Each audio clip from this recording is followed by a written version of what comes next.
everybody, it's Larry and welcome to today's video. And today we're going to talk about kinships and MRCA. Now we're using the mtDNA, MRCA from Wiki. A lot of acronyms there. mtDNA, the mitochondrial, that's from all females. And you notice that all the lines go to the females. For the purposes of our example, we just want families that are married and connected to each other. And so we just used this one because it was, allowed to be reused since it was off the wiki. So we're going to look at this and we're going to talk about the kinships. So let's take person number 8 in the bottom row. Female number 8, we're going to talk female number 7. Their most recent common ancestor is going to be a parent. See how there's one line to the parent, one line to the parent? We refer to that as siblings, of course. So we've got siblings to each other, and if they go up one more, like come over here and down, see, there's not a line there because it always goes up to a common. This is the most common one. So these two being under here, and these two people and these two people are first cousins. All right. So they got the parents, the grandparents. So they're first cousins because the siblings are, sisters and the two sisters' kids, first cousins. All right. So that's easy. But what happens when you check person number 1 here? Well, you have to go all the way up, go 1, 2, 3, and 4. And then you have to count the number these go. So over here it goes 1, 2, 3, and 4. And they both go up the same number. So we've already determined that, this is a sibling. Come up here, that's a first cousin. This person and anybody down would be a second cousin. And here would be a third cousin to the people over here. So we come over here, person number 7 and 8, those are third cousins. Person number 5 and 6, they would be also third cousin to person number 1. Now, what happens if we add this person? So let's say that number 8 took a DNA test, number 4 took a DNA test, and number 1 took a DNA test. And they're all matching each other. And number 8, gets hers, and then she comes in, and there's just the two of them. And they look and they say, woo, I got a match at 100 centimorgans. And they look at their tree, and they count up 4, and they count down 4, and they say, oh, we're third cousins. Okay? And unbeknownst to them, a few weeks later, this person takes a DNA test, and they pop up in the results list. And so this person said, hey, look here, I go up 1, 2, 3, 4, and this person goes up 1, 2, 3, 4, another third cousin. So they're all third cousins, right? Well, no, because the most recent common ancestor between person number 1 and person number 4 is not this person up here. They actually match, their branches connect right here. That's the most recent common ancestor. That's an ancestor they both have in common. Now, this person isn't an ancestor of this one because it's not up their line. So you go up the line, and this person goes up the line until you join. And once those intersect, that is your most recent common ancestor. So we've established that, these two would be siblings, and that would make number 1 and number 4 first cousins. So 1 and 4 first cousins. 4, of course, to 1 would show as a first cousin, and both 1 and 4 would show number 8 as a third cousin, and number 8 would show 1 and 4 as both third cousins. So it's really easy to think that, oh, that's a third cousin match, that's a third cousin match, they're third cousins to each other. No, they're first cousins to each other because their MRCA is right here. So that kind of explains what an MRCA is, the most recent common. So 1, 2, that's the most recent one, the youngest, the closest in age, birth. That's the most recent common ancestor. Now, they both, 1, 4, and 8, still have this as a common ancestor. And for 8, that is the most recent one for number 1 and 4 to join to them. But number 1 and 4 have another ancestor right here that's closer. So that's the most recent one that they have in common, most recent common ancestor. Now, what happens if this person now takes a DNA test? All right, so we'll say it's 23 because it's the second row up, third one over. 23 takes a DNA test. What's her relationship to everybody? Well, that's pretty interesting. So we're going to count up to number 1. So 1, 2, 3. She goes up 3 to here. And she goes up 1, 2.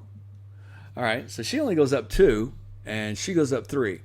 And this is a really important thing, and I saw this on some Facebook groups as recently as yesterday. A kinship is always defined by the person who is closest to the MRCA, okay? Whoever is closest. So in this case, there are 1, 2, 3 up, and this person's 1, 2 up. 2 is the closest. So the kinship will always be from her perspective. even though, we're looking at these two people at each other, when she looks back over here and she looks over here, we're always going to take the viewpoint of this person. So what is the viewpoint? Well, this person, isn't related here. So we go up here. This would be her first cousins to this person. And because this person has an extra generation of 3, these are first cousins once removed. Once removed means add a generation.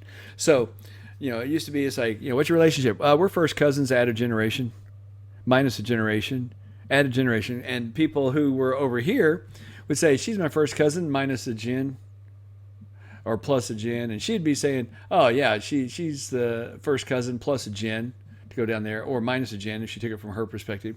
And there really wasn't a standard. So the standard is, it's always from the perspective of the person closest to the common ancestor, the most recent common ancestor. And since she only goes up 2, that's her grandparent, that makes these her first cousins. And so all 4 of these women connected right here are her first cousins one time removed. One time removed simply means 1 extra generational difference. Okay? So when you hear removed, 1 removed, 2 removed, that simply means the number of generational differences between the 2 people. It doesn't say which one's oldest.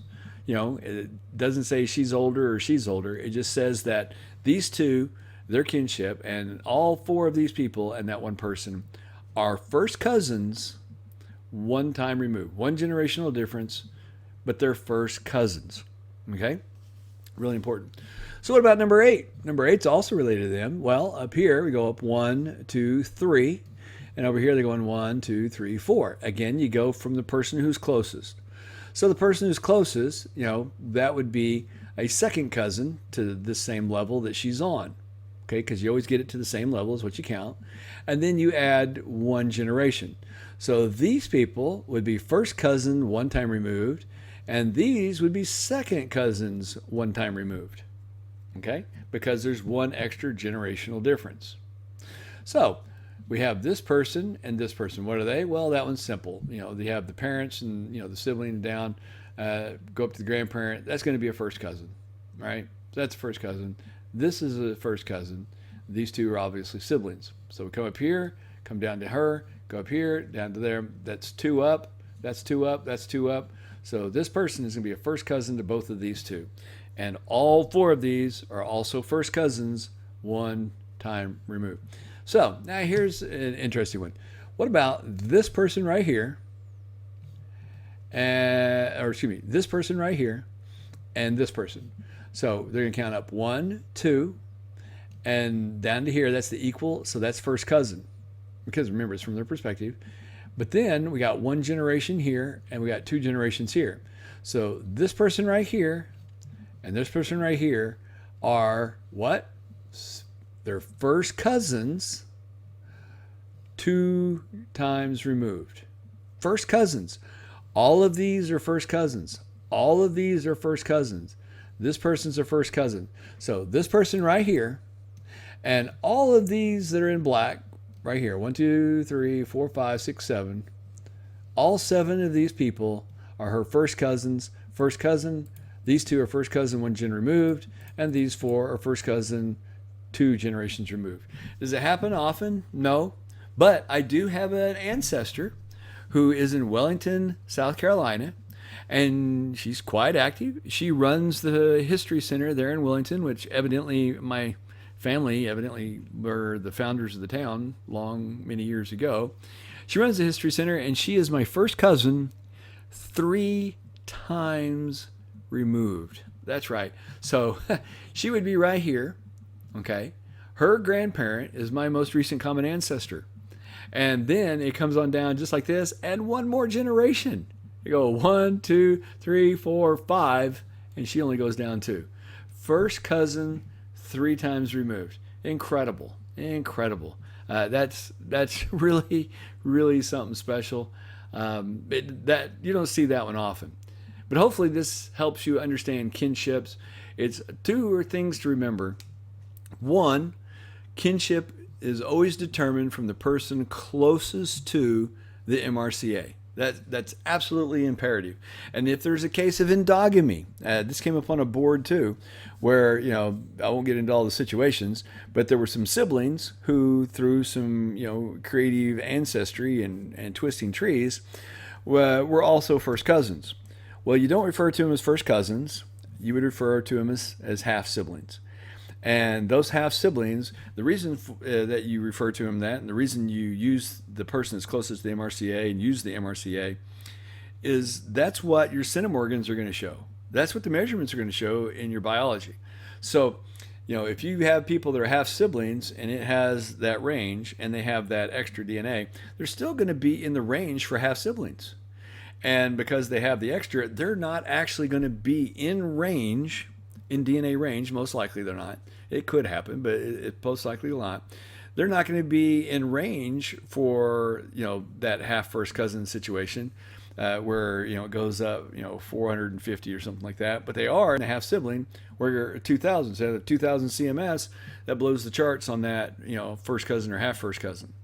So always go from the most recent common ancestor. So if you have an endogamous situation, the proper kinship between those two people, I hear them say, yeah, they're brothers and they're cousins and they're half cousins and they're, one first cousin once removed, and they have all these different scenarios, which are all correct. Okay. All of those kinships are how you could match them, but you always do it to the most recent common ancestor. That will give you one kinship, and that is the kinship. So the kinship is always to the most common ancestor. The second thing to remember is what 1 times removed or 2 times removed means. So in the case here, this person and these two people, they were first cousins, and all 4 of these were first cousins to this person 1 time removed. And that simply means there's 1 extra generation. It doesn't even mean that these people are younger, because it can be that, this person was young in the family, this person was young in the family, and this was the oldest sibling, that was the oldest sibling, and they had kids, and these kids can actually be older here. And the fact of my mother on my family, well, I don't count that as my family 1, 2, or 3, because it was actually her DNA surprise. So I guess I need to add in family 4 when I talk about that. But she had a situation where the father had kids and in 1917, and then had 18, 19, 19, 1920.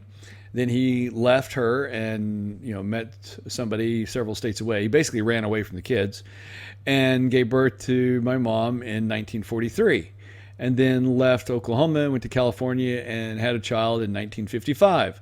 So the children that were born, let's say right up in here in 1917, they had children born, because they had their kids at 18, born in 1935. So their children were actually older than my mom. My mom was here, and then that's the sibling. Their children were older than my mother. And the other daughter, who, was of that man, was born in 55. Well, this one here had another child, because remember, she's born in 35. She had one born in 54. So there is this lady's sister, okay, which was my mom's sister, was actually older. Her grandkids were actually older than her sister. So, and that's obviously not common, but there's actually been some people in my Facebook group that have talked about that. So that is the last thing to remember is, first, remember, it's always the person closest MRCA. That's who you count to. So these people down here, they're 3 steps up here, they're 2 steps up here. So it's a first cousin, 1 time removed, which means 1 generation. The second thing, remember that, you always go to the closest kinship. And the last thing is, just because somebody is down in the tree, further down at 1 generation, even 2 generations, it doesn't mean that they're necessarily 2 generations younger.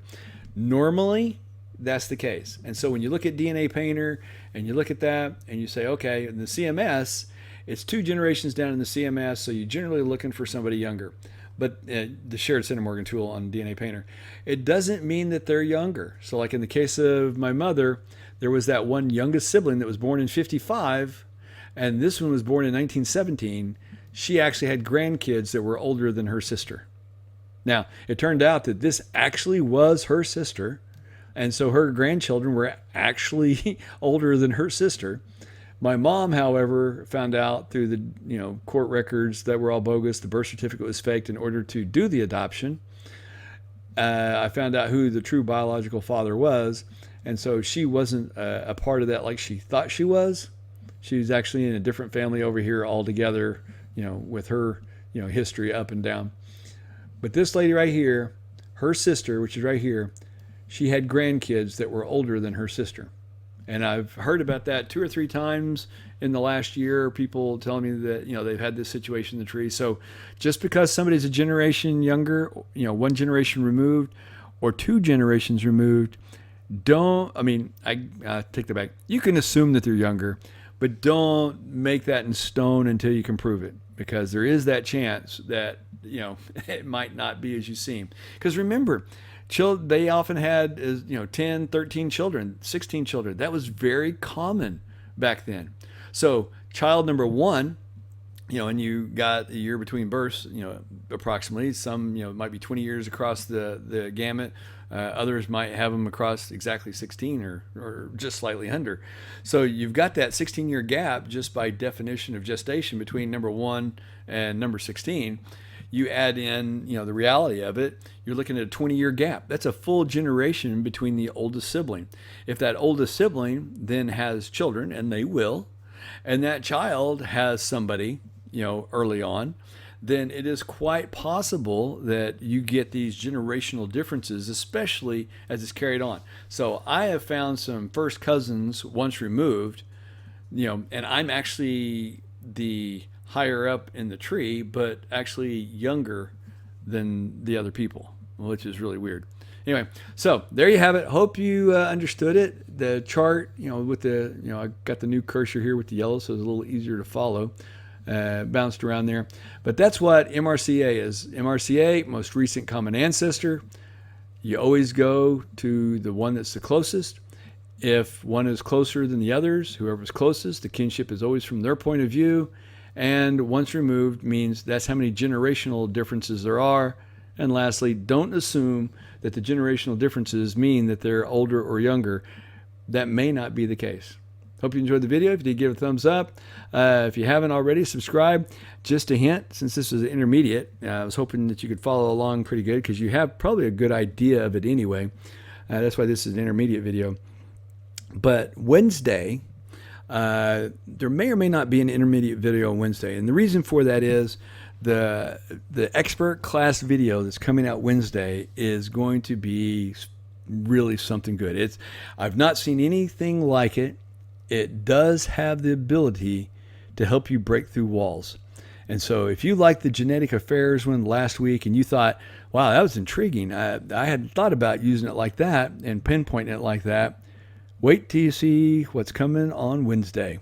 And there, I'll leave you with that. So if you haven't subscribed yet, you're going to want to click subscribe and click that bell notification, because you do want to be one of the first ones to see this video, because it will give you the opportunity to break through on some places. That's all I'm going to say. That's the teaser hint for Wednesday. Get ready for Wednesday. It's going to be a good one. And we'll talk to you then.